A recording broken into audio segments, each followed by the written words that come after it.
Olá, meus queridos amigos, eu quero falar nesse vídeo com vocês sobre os atos processuais e algumas das suas classificações. Atos processuais nada mais é do que a manifestação de uma vontade humana que vai produzir um efeito dentro de um processo. Veja que, como exemplo, quando o réu contesta o autor, ele está praticando um ato processual. O Código de Processo Civil, ele traz algumas espécies de classificações dentro do ato processual. Eu escolhi duas para comentar aqui que considero importante. A primeira delas, que quero falar, é sobre o ato processual unilateral. Como exemplo, quando o autor entra com a ação, quando ele peticiona uma ação, que ele dá início a um processo, ele está praticando um ato processual unilateral.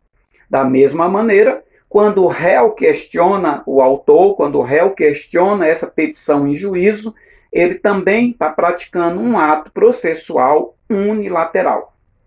Isso porque, veja que nem o autor e nem o réu precisa que a outra parte concorde para que ele faça esse questionamento. Então, nós estamos diante de um ato processual unilateral. Outra classificação que temos é a classificação bilateral. A classificação bilateral, um exemplo que nós podemos dar, é um acordo. Quando o autor e o réu, eles concordam em juízo, eles batem o martelo, eles dão um ok.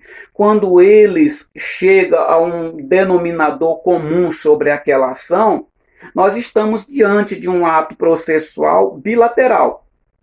Veja que, diferentemente do ato processual unilateral, aqui eu preciso que a parte contrária concorde comigo. Eu preciso que o réu concorde com o autor, eu preciso que o autor concorde com o réu. E então, dentro desse acordo, nós chamamos de classificação bilateral. A classificação bilateral, dentro do nosso ornamento jurídico, ela tem uma importância maior. Os professores falam mais, eles ensinam mais.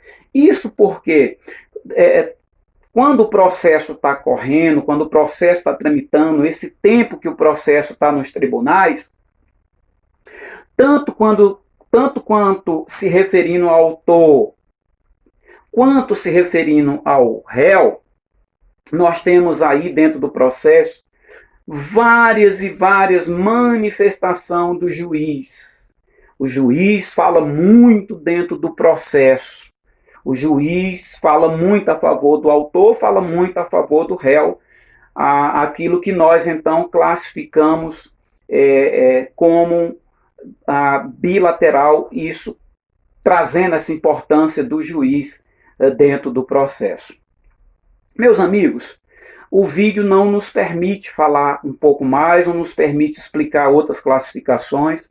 Isso porque o tempo é muito curto, apenas 4 minutos para que possamos debater esse tema. Portanto, fica aqui o meu abraço aos alunos, fica aqui o meu abraço ao professor e até uma próxima.